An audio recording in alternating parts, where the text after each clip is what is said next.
Hi, I'm Marty Nemko. This is Hiding from Hype at the Holidays.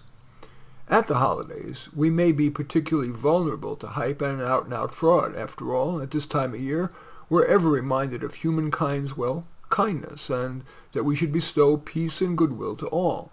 Alas, hucksters see our vulnerability as opportunity. So, in the days before Christmas, I read the book, The Hype Handbook, which has 4.8 stars, 108 Amazon reviews, and wrote this summary of its key warnings in hopes of making us all a little less vulnerable to Grinches. First, the complete answer is right here. We all have complicated lives and crave simplification. So hypesters promise that if you just follow their prescription, your life will be so much better, maybe become part of an in-group, even become heroic. Hypesters increase word of mouth by using memorable slogans.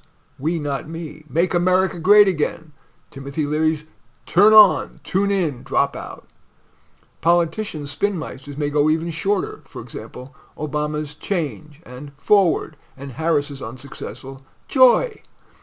They may use rhyme. If it fits, you must acquit was key to getting O.J. Simpson off. I have a dream, repeated again and again, was key to King's speech's memorability. Self-help gurus make it seem oh so easy. Just follow these few simple steps and you too can have a wonderful life. For example, a 4-hour work week. The Secret. Power Pose. Have a growth mindset. Dianetics by the former Penny Award sci-fi writer L. Ron Hubbard, who founded Scientology.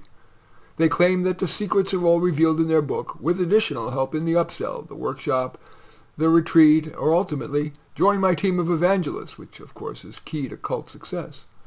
As a career counselor, I was particularly taken by the Hype Handbook's description of Catherine Briggs and her daughter Isabel Myers, creator of the Myers-Briggs Type Indicator, which is widely used by both career counselors and employers.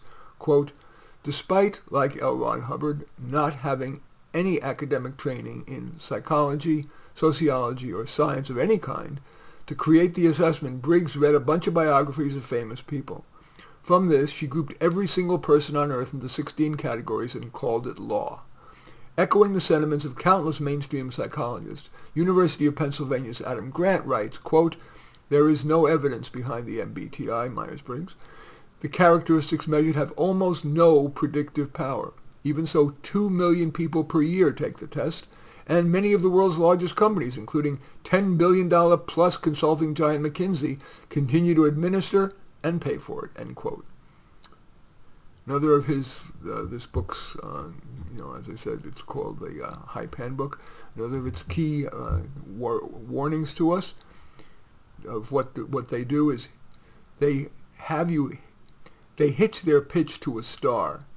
Another way to simplify our decision-making is to trust a celebrity. For example, if a celebrity doctor like CNN Sanjay Gupta is okaying marijuana, it's probably fine. Hucksters know that they gain credibility by citing statistics, even if dubious. Few in the public are going to look deeply. We succumb even to entertainers, from Bono to Barbara. We take their advice on things far from their expertise, from diet fads to public policy. Another thing to watch out for, this book says, is watch out for them creating a boogeyman. Gurus, political, spiritual, whatever, can get us by making us hate a boogeyman. For example, a politician, a country, capitalism, the, quote, wrong religion. Hatred gins up our emotions, so we're motivated to vote for them or buy what they're selling. The author of this reminds us that persuasion is theater.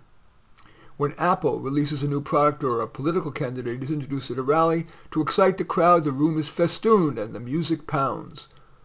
The Rolling Stones were a failing band. The turning point was when their manager urged them to pretend to be bad boys, rude, surly, and by extension dangerous whenever they interacted with the public, end quote. As in theater, costumes add credibility. Bertolt Brecht, author of socialist plays, famous guy, came from wealth, but, quote, constructed a persona that screamed laborer. He wore his signature garb all the time. In doing so, he became synonymous with the working man's playwright, end quote. Media manipulation.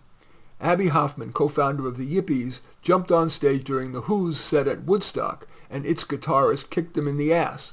Such acts, quote, garnered massive press. Hoffman said, if you don't like the news, why not go out and make your own, end quote. Pussy Riot, quote, donned trademark neon bright face masks, plugged in amps, and ripped into a cacophonous blast of sound and aggression. Pussy Riot created news, end quote. It was 2 a.m., and recent college dropout Ryan Holiday defaced a billboard, saying that film actor Tucker Max was a disgusting woman-hating pig. Holiday took a picture of that billboard and sent email to news and gossip blogs. He wrote, quote, "I saw it on my way home last night."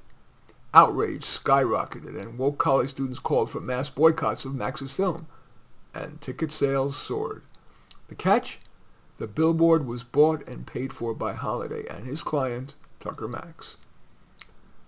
Capitalize on people's pain.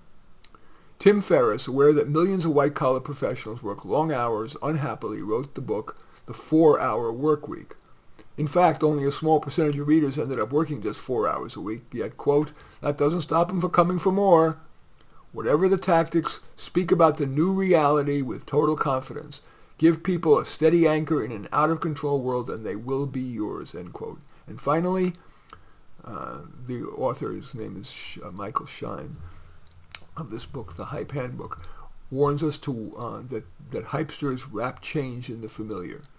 It's been said that only babies like change, and to get us to change, the prescription of these hypesters has to require little or no change. To that end, and I am not saying Martin Luther King was a hypester, but Martin Luther King wrapped his message of intense change with the language and concepts of the trusted and familiar. During the March on Washington, he referred to a, quote, sweet land of liberty, and quoted from the Battle Hymn of the Republic. Shine's chapter in the Hype Handbook concludes, quote, the best hype artists realize that the best way to get people to do what you want is to get them there in steps so small they don't even know it's happening. Small yeses lead to big successes. There's no need to be cynical, but it couldn't hurt to keep your eyes open, maybe especially during the holidays. In any event, that little essay of mine is called Hiding from Hype at the Holidays, which provides summary of the key points in Michael Shine's book, The Hype Handbook. As usual, I welcome your thumbs up and accept your thumbs down. I always look forward to your comments, and especially like it if you hit the share button below. Share on your social media so that my efforts can have broader impact. And I am flattered if you choose to subscribe to my channel, and certainly would welcome you taking a look at any of my 34 books. Perhaps the one most relevant to this is A Dose of Reality, but all 34 are on Amazon. Just go there, search on my name, Marty Nemko, and you'll find more than you can stomach. In any event, I do thank you for watching. I am Marty Nemko. Oh, have a happy holiday.